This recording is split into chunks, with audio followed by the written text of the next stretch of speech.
श्री सद्गुरु महाराज की, श्री सद्गुरु महाराज की, श्री सद्गुरु महाराज। सदा रहो संतोष में, धर्म आप दृढ़ धार, आशा एक गुरुदेव की,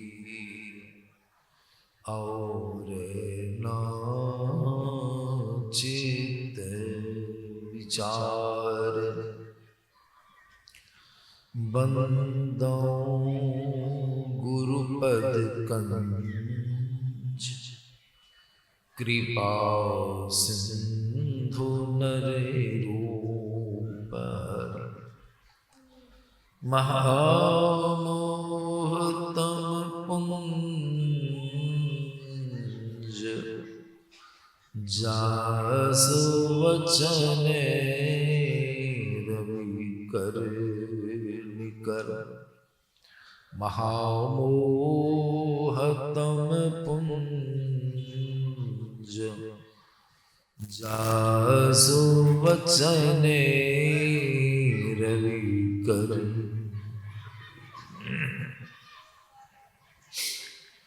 पूज्य गुरुजन, धर्म प्रेमी सज्जन वृंद तथा माताओं एवं बहनों, हम लोग पुनः अपराह्न काल के सत्संग में उपस्थित हुए हैं और अभी के सत्संग में श्री रामायण जी से गुहनिषाद और लक्ष्मण जी का संवाद श्रवण किए हैं।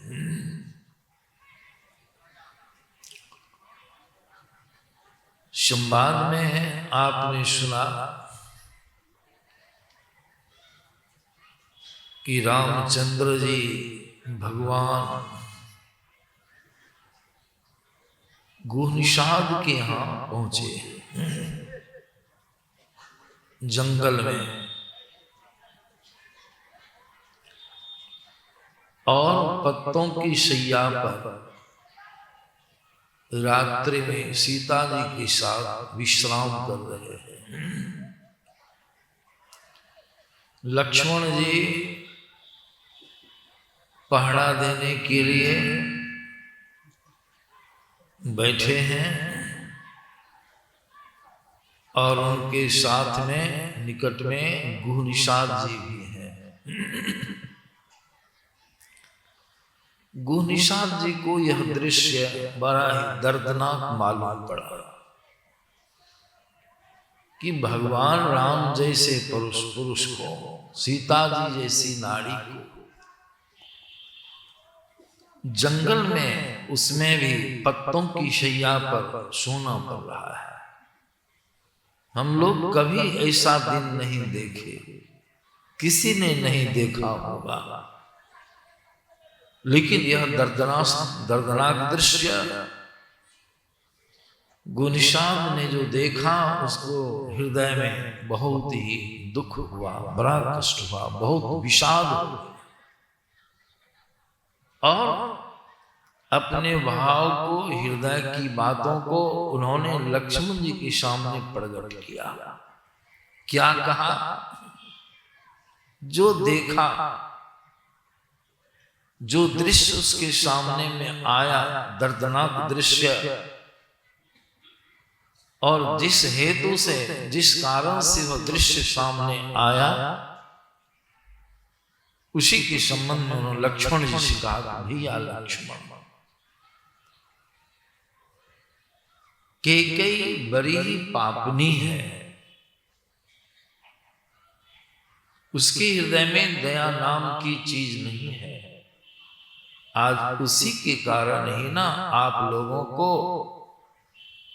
इतना दुख झेलना पड़ रहा है।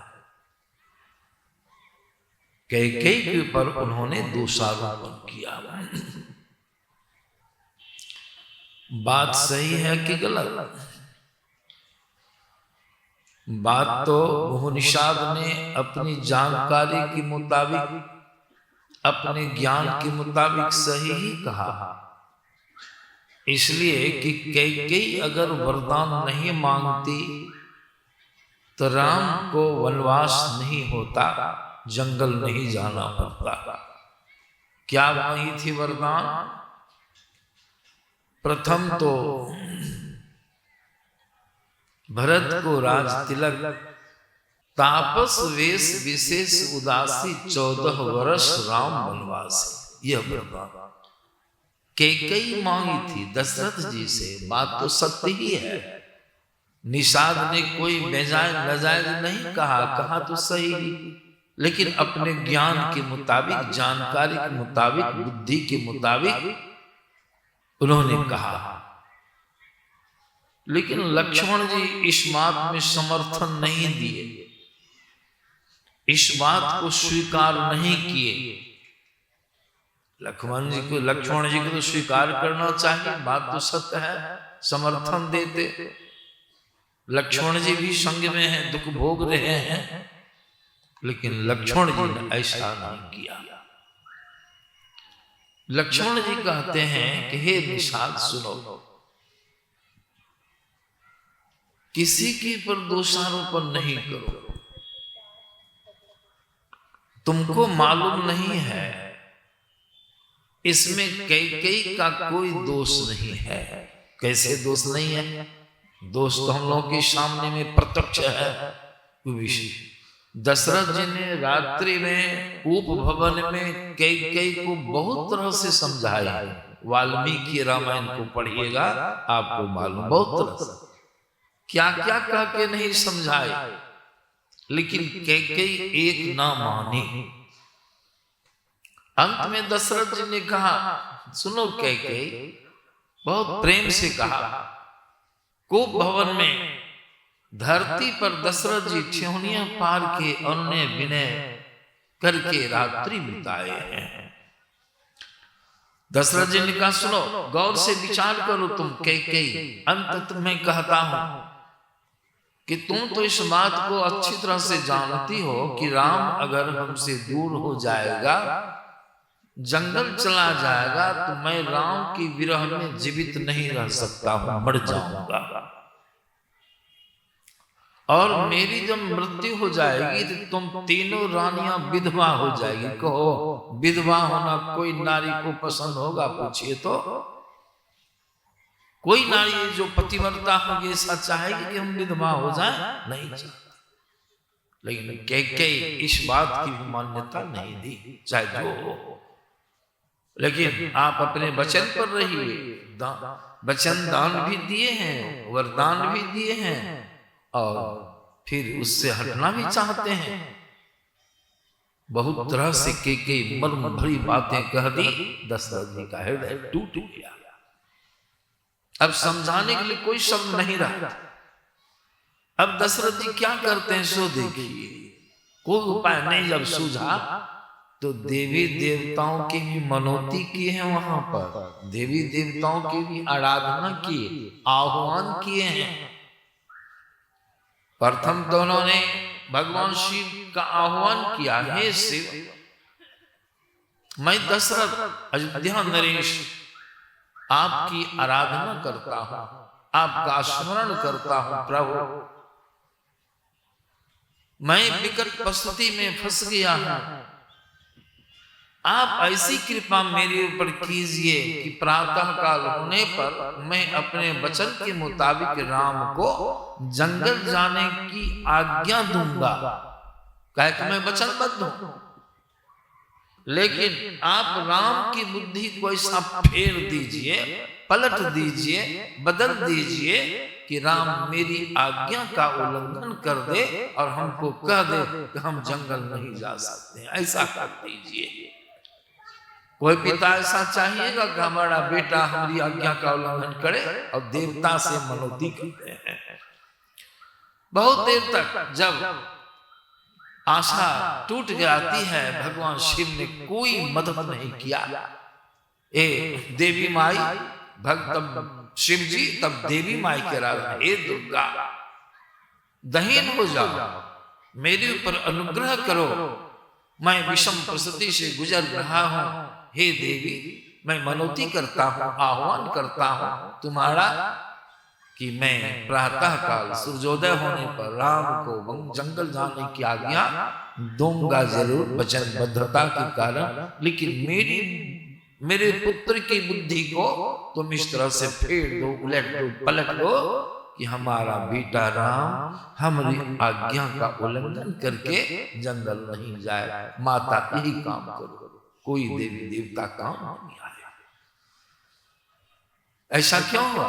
इसी को लक्ष्मण जी दर्शा रहे हैं कि निषाद ने इसी को कहा, बात सही है, बात सही है, लेकिन लक्ष्मण जी साधारण पुरुष नहीं थे। ऐसा होने का कारण क्या है?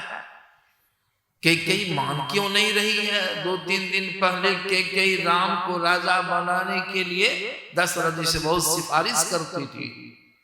दशरथ जी को बहुत तरह से कहती थी, अब मेरा पुत्र राम युवराज बनने लायक हो गया, महाराज जल्दी से इसको युवराज पद पर अभिषिक्त कीजिए। वही कैकेयी ऐसा क्यों कर? कारण क्या? इस बात को हम लोग नहीं जानते हैं। निषाद राज साधारण ज्ञान रखने वाला नहीं जानता है, लेकिन लक्ष्मण जी कुछ साधारण पुरुष नहीं थे। सब कोई जानते हैं लक्ष्मण जी शेषावतार है, साधारण पुरुष नहीं है। उनको पूर्व की बातें मालूम है। पूर्व की बात, पहले क्या घटना घटी है। उन्होंने कहा, हे निषाद, व्यर्थ ही किसी के पर दोषारोपण ना करो। तुम नहीं जानते हो, तुम अज्ञान अवस्था में रहते हो, अज्ञ हो, इसलिए तुमको इसका ज्ञान नहीं। मैं जानता हूं इसमें कैकेयी का दोष नहीं है, तो किसका दोष है? तो बहुत प्रेम से उन्होंने समझाया। उनकी वाणी बहुत अच्छी वाणी निकली। कहा, तुलसीदास जी महाराज ने बड़ा सुंदर वर्णन किया है। बोले लखन, क्रुद्ध नहीं हुए, गुस्साए नहीं। इस बात को सुनकर बहुत प्रेम से समझाते हैं। अब वाणी कैसी? तो तुलसीदास जी महाराज कहते, बोले लखन। क्या बोले? जह तह बोले, अंशंक बोले, जत्र तत्र बोले नहीं, आंख बांक बोले नहीं। बोले लखन मधुर माने मीठा वचन, मृदु कोमल, और इतना ही नहीं, ज्ञान विराग भगति रसानी, उसमें ज्ञान का रस है, भक्ति का रस है, वैराग्य का रस है। वैराग्य माने संसार के विषयों से जिसके हृदय में विरक्ति हो जाए, अलगाव हो जाए, उसका ज्ञान कैसा होगा? जो भक्ति करता है वह निष्पक्ष होता है, उसकी बुद्धि सात्विक होती है। इसे लक्ष्मण जी की वाणी सात्विक वाणी, निष्पक्ष वाणी, जबकि इसी से आप पता कर सकते हैं, महसूस कर सकते हैं, लक्ष्मण जी भी उस लाट में दुख भोग रहे हैं। लक्ष्मण जी को कबूल करना चाहिए, लेकिन वो निष्पक्ष थे, निष्पक्ष वाणी। उन्होंने कहा, हे निषाद सुनो, कहाँ हो को सुख दुख कर दाता, निज कृत कर्म भोग सुनो। कोई किसी को सुख दुख का देने वाला नहीं, तब जीव के द्वारा किया हुआ पूर्व का भी कर्म उसके साथ में रहता है। निषाद सुनो। लक्ष्मण जी समझाने लगे। निषाद जी की पट्टी बाद में खुल गई। कहा, सुनो, 3 तरह के कर्म होते हैं, 3 तरह के कर्म निषाद राज। कौन कौन? पहला कर्म है क्रियमान। क्रियमान कर्म किसे कहते हैं? जो वर्तमान में आप और हम कर रहे हैं। अभी क्या कर रहे हैं? अभी हम लोग सबको मिलकर सत्संग कर रहे हैं, यह क्रियमान कर्म है। समय से सत्संग आरंभ किए हैं, बैठे सुन रहे हैं, और समय के साथ कर्म भी आगे बढ़ रहा है। वो जमा हो रहा है, जमा हो रहा है। कहाँ में जमा होता? कोठी में, थैली में, सूटकेस में नहीं, कहां में जमा हो रहा है? इसका अंकन हो रहा है मन में, इसका संस्कार मन पर पड़ रहा है। अब बंधन भी आपको लगते जा रहा है। अभी जो कर्म कर रहे हैं यह शुभ कर्म है, सत्संग है। समय के साथ यह कर्म आगे बढ़ता है, जमा होता है। वह जो जमा हो रहा है उसको हम कहते हैं संचित कर्म, संचय इकट्ठा हो रहा है। और उसी जमा में से जो समय आने पर भोग होता है, हम जीव भोगने लगते हैं, उसी से निकाल के उसको कहते हैं प्रारब्धिक कर्म। 3 तरह के कर्म इस दृष्टिकोण से होते हैं। निषाद सुनो निषाद, सबों का कर्म है, सबों का कर्म है जो अब फलित हुआ है, प्रारब्ध हो गया है। पहले क्रियामान हुआ। वहां लोगों को सुनते हैं, वो कौन गप करता है उसको रोक नहीं सकते हैं, इतने आदमी बैठे हैं सत्संग में, हमको बाधा होती है, आप लोगों को अच्छा लगता है। श्री सद्गुरु महाराज की जय। समझे, इन लोगों का कर्म है। क्या कर्म है? इससे जो घटित घटनाएं हैं वो मैं सुनाता हूं, आप लोग जानते ही होंगे, फिर भी स्मरण दिलाता। उनके कहने का भाव क्या था? दशरथ जी जवानी अवस्था में सब विधि बाण चलाने का बहुत शौक रखते थे। उनके पास शब्द विधि बाण था, शिकार का चस्का था, उनको आदत थी, मन नहीं मानता था। बड़े बलिष्ठ पुरुष थे, सब तरह से संपन्न थे। उनको ऐसा बाण था जो शब्द विधिवान कहा जाता था। कहीं शब्द हो रहा है, देखे नहीं है, देखना नहीं है, शब्द आया और शब्द को ही लक्ष्य करके वान चलाते थे। उनके वान से कोई उबर नहीं पाती थे, ऐसा वान था। इसलिए रावण भी दशरथ जी से डरता था। जब राक्षस लोग देवता लोगों के ऊपर आक्रमण कर देता था तो देवता लोग दशरथ जी का आह्वान करते। दशरथ जी जैसे पहुंचते थे सब पीठ दिखा के भागो, चलो भागो, इसके पास सब विधिवान है, ब्रह्मा भी वार नहीं सकता है, चलो सब भागो। ऐसा तो शिकार खेलने की रात्रि में गए। आप लोग प्रसंग जानते ही होंगे, मैं थोड़ा स्मरण दिलाता हूं। रात्रि का समय था। इधर श्रवण कुमार अपनी माता को तुर्त भ्रमण कराने के लिए जा रहे थे। अवध के कानन में जंगल में विश्राम की रात्रि काल। आधी रात्रि बीत जाने के बाद उनकी माता को पिताजी को प्यास लगी। उनकी आज्ञा पाकर के तुम्बा लेकर के श्रवण जी रात में आए। सरजू नदी के किनारे जल में प्रवेश करके तुम्बा को डुबाते हैं। तुम्बा में गड़गड़ाहट की आवाज हुई, गड़गड़ाहट की आवाज हुई। दशरथ जी इधर ताक में थे। कोई पशु आएगा, हिरण आएगा, हाथी आएगा और कोई वन पशु आएगा, जल पिएगा, आवाज होगी, बाण चलाएगा।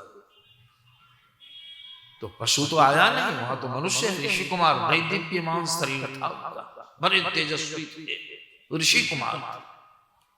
झुक के जो जल के अंदर घुस करके पानी ले रहे थे। तुम्बा गड़गड़ गड़गड़ के भड़ के अंतिम में टप टप की आवाज, टप की आवाज, टप की आवाज हुई। झुके थे इसे, यहां से आवाज आई और उसी आवाज पर वो धनुष पर बाण चढ़ाए थे, बाण छोड़ दिए। वह बाण उनकी छाती में लगती है। जब तक में किनारे जाते हैं, जाते गिर गए, खून से लथपथ हो गए। दशरथ जी यहीं पर गलती क्या किए बिना विचारे। यही पर महापुरुषों का कहना है, शिकार पे खेले कोनो हद नहीं खेलिए, चस्का है, लेकिन सोच विचार के नहीं खेले, देख सुन के नहीं किए शिकार। ये तो नहीं देखे कि मनुष्य है कि पशु है, तो पशु ही होगा, अनुमान लगा करके बाण चल के हो गया। ऋषि कुमार की छाती में बाण लग गया। श्रवण कुमार खून से लथपथ पृथ्वी पर छटपटा रहे हैं। दशरथ जी आए, दशरथ जी को देखा, कड़ा रहा है। कहा, हे निरपे, हे राजा, क्या तुमने ही मेरी मर्मस्थल में इस तरह से कठोर बाण का प्रहार किया है राजन? मैंने तुम्हारा क्या बिगाड़ा था राजन? तुमने अनर्थ किया। मैं तो मातृ पितृ भक्त, उनको जल पिलाने के ख्याल से जल लेने यहाँ आया था। तुमने कितना बड़ा अनर्थ कर दिया राजा। मेरी माता मेरे पिता की क्या दशा होगी राजन। इस तरह से बातचीत हुई। अंत में श्रवण कुमार बहुत, ये दशरथ जी बहुत दुखी हुए। अनजान में मैंने क्या कर दिया, अन्याय कर दिया। लेकिन अब क्या था, श्रवण कुमार की मृत्यु हो जाती है। श्रवण कुमार ने दशरथ जी से कहा, वो लंबा प्रसंग उधर से उतना नहीं सुनाना, कहा जल लेके जाइए राजा, अमुक मार्ग से जाइए, मेरे पिता मेरी माता को जल पिला दीजिएगा और मेरा प्रणाम निवेदित कर दीजिएगा और मेरी मृत्यु का दुखद समाचार उनको जरूर सुना दीजिएगा। उनका प्राणांत हो जाता है। दशरथ जी जल लेके जाते हैं, लाश को भी ले जाके घट में रखते हैं।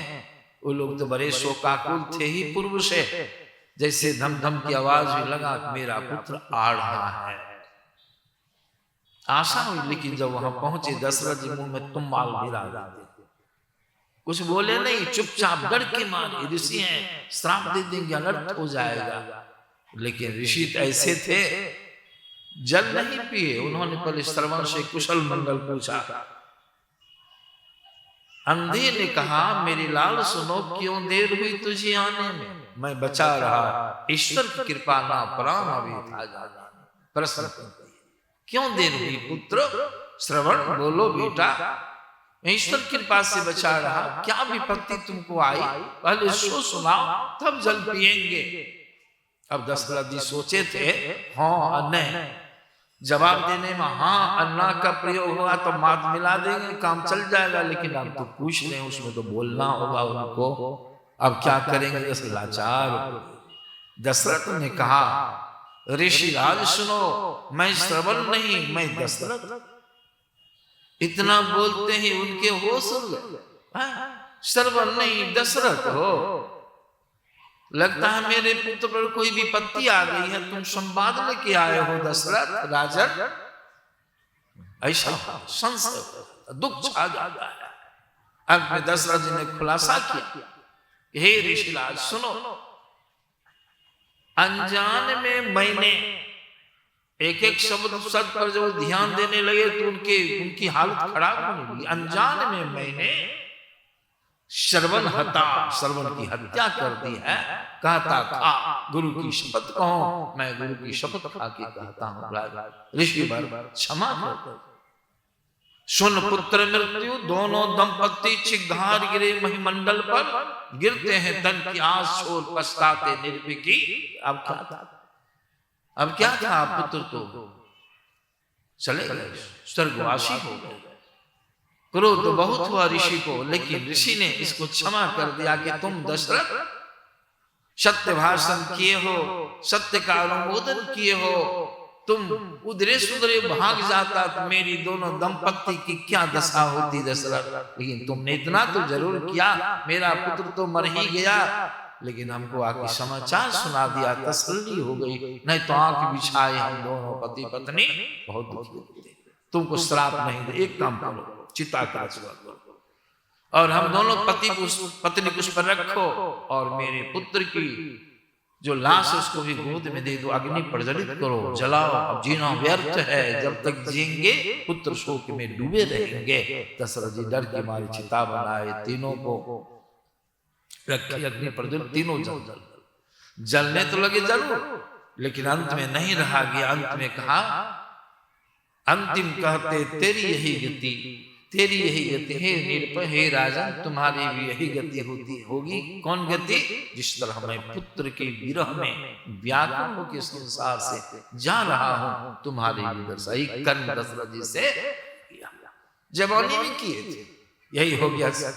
कर्म क्रियमान संचित हुआ, समय आया, भोग का समय आ गया, भोग का समय। रामचंद्र जंगल नहीं जाते तो दशरथ जी का मरण कैसे होता, ऋषि की वाणी सत्य कैसे होती है।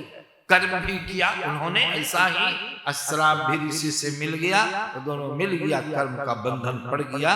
दशरथ जी कर्म बंधन में बंध गए, उससे छूटना मुश्किल है, भोग ले। आज तरफ तरफ करके राम की विरह में रो रो करके दशरथ जी 6 बार राम शब्द का उच्चारण की। मरने की घड़ी में राम राम कही राम कही, राम राम कही राम तनु परिहरी, तनु परिहरी रघुवर विरह राव गए स्वर्ग। दुख भोगे, यही लक्ष्मण जी का ही काम था, यही बीमारी थी। अब कहिएगा जंगल का वास हुआ, जंगल में सीता जी का हरण हो गया। सीता जी का हरण हुआ, पति के विरह में सीता जी अशोक वाटिका के अंदर तड़प रही है। सीता जी का भी कर्म था। सीता जी का क्या कर्म था? लक्ष्मण जी जानते थे, निषाद को क्या मालूम।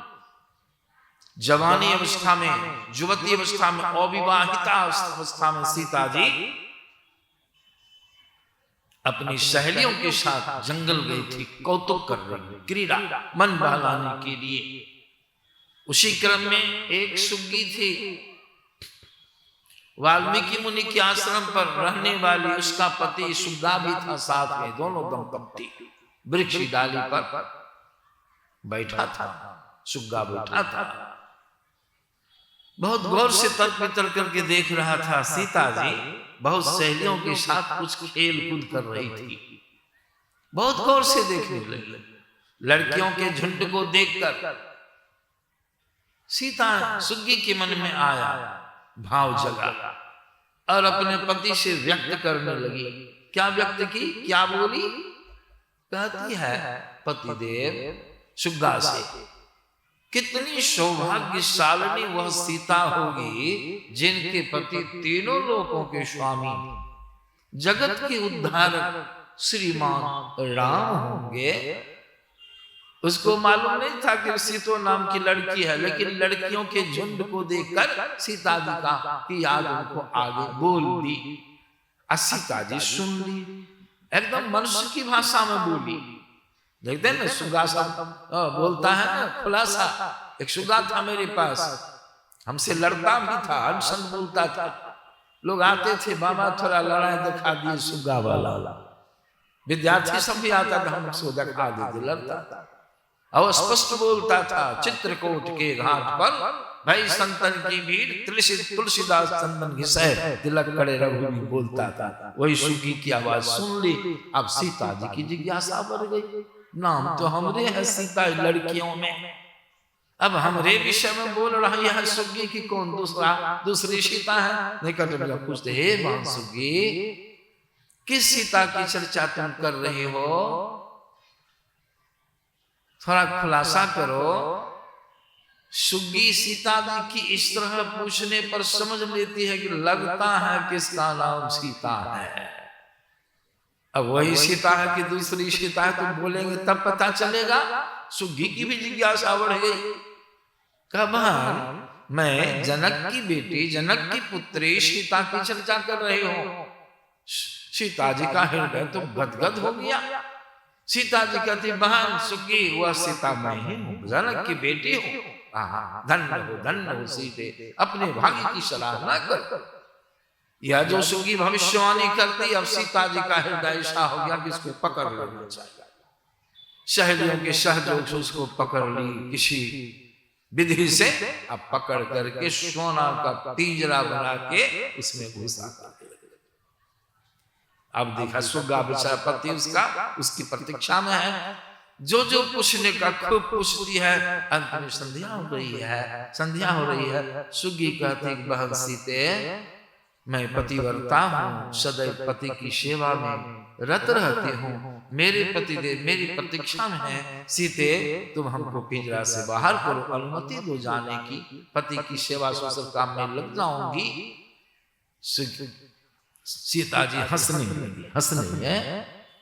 अब घर जाने की बात छोड़ दो, जब तक तुम्हारी वाणी पूर्ण नहीं होगी, मेरी शादी जब तक राम से नहीं हो जाती है, तब तक तुमको यही सुवर्ण के पिंजर में रहना होगा।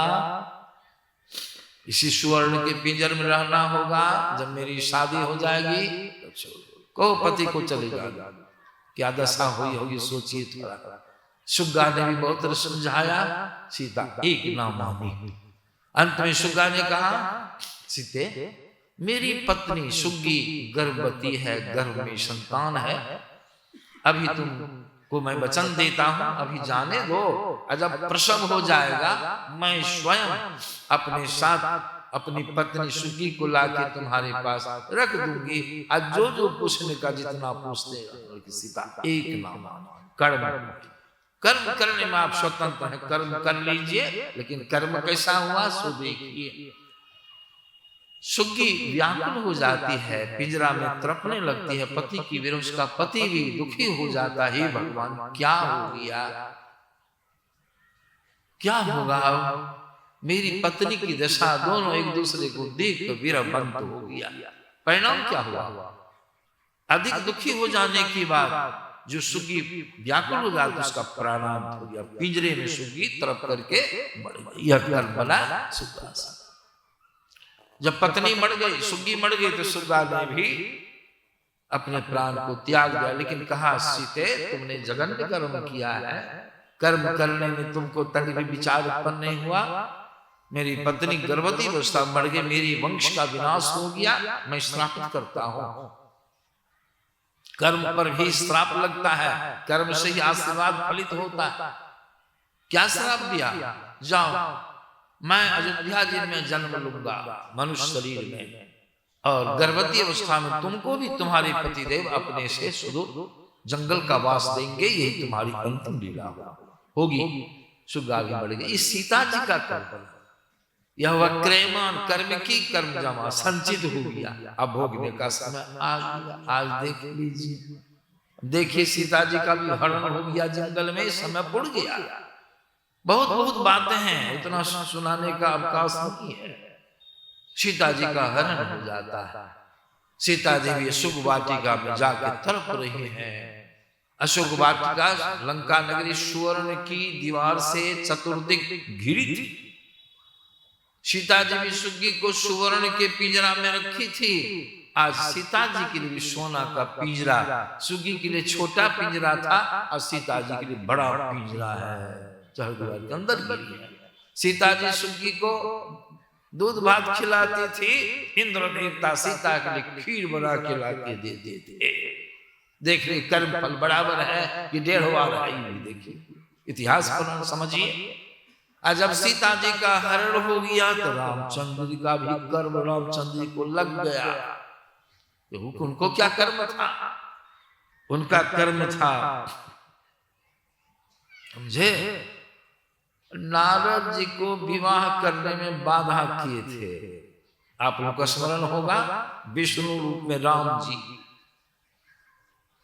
बहुत लंबा प्रसंग है। परिणाम क्या हुआ था, नारद जी क्रुद्ध हो गए भगवान विष्णु पर। क्या है, उस स्वयंवर में भगवान विष्णु भी पहुंच गए थे। शादी करने का मन हो गया था विश्व मोहिनी से, काम के वशीभूत हो गए थे नारद जी, शादी करना चाहते थे। स्वयंवर का समय बहुत कम था, नारद जी का मन हो गया विवाह करने का, लेकिन कौन बढ़ेगा, साधु का वेश, बाबाजी का वेश, सन्यासी का वेश, राजकुमार सब एक से सुंदर राजकुमार लोग आएंगे, सीट में बैठेंगे, कौन पूछेगा हमको, शादी नहीं होगी, विश्वमोहिनी प्राप्त नहीं होगी, कामांध हो गए, सब कुछ भूल गए, भगवान के यहाँ जाने लगे, समय लग जाएगा, बैठ के ध्यान किया हुआ भगवान प्रगट। क्या बात है नारद जी, भगवान का सब खेले था।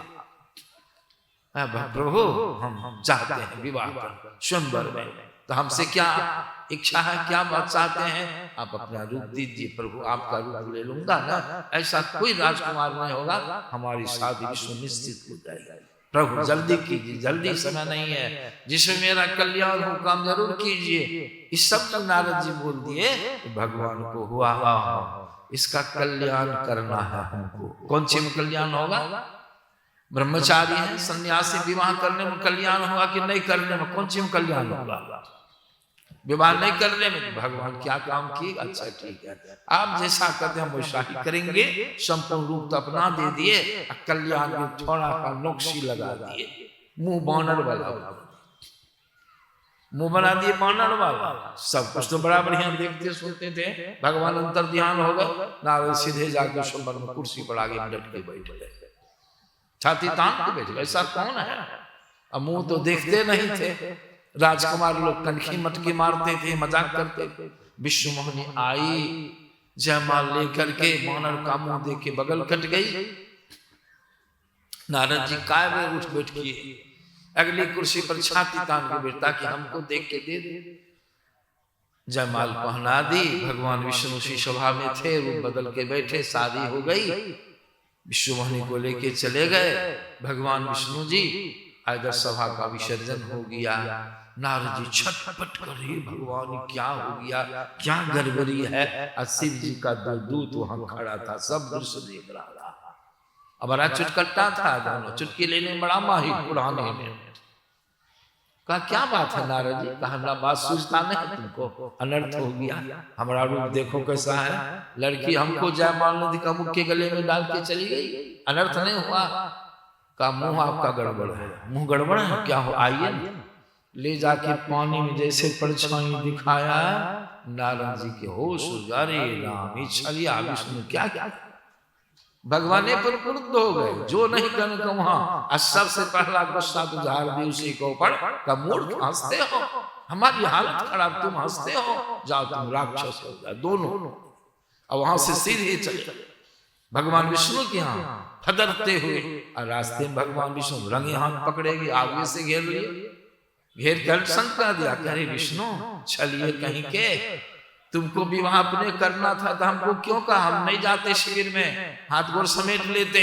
तुमने धोखा दिया, जाओ मैं तुमको श्रापित करता हूं। जिस तरह समय नारी के विरह में भरी सभा में विरही हो गया, व्याकुल हो गया, तुम भी मनुष्य शरीर धारण करके नारी की विरह में विरही हो जाओ। पहला श्राप। और दूसरा में क्या कर, जिस तरह मेरा बानर का बना दिया, तुमको जब तक बानर की सहायता नहीं लोगे सो तुम्हारा कोई काम सिद्ध नहीं होगा। यही श्राप भगवान ने स्वीकार किया। भगवान तो उद्धारक हैं, उद्धार करने वाले हैं, लेकिन नारद जी के श्राप को अंगीकार करके कर्म के बंधन में अपने को बांध लिया। सीता जी का हरण हो जाता है और राम जी को श्राप लग गया। कर्म फल भोगने का समय। हे खग, हे मृग, हे मधुकर सैनी, आज तुम देखी सीता मृग ने, यह बात निषाद राज को मालूम नहीं थी। इसलिए उन्होंने कहा, निषाद का उनको सुख दुख कर दाता, निज कृत कर्म भोग बनाता।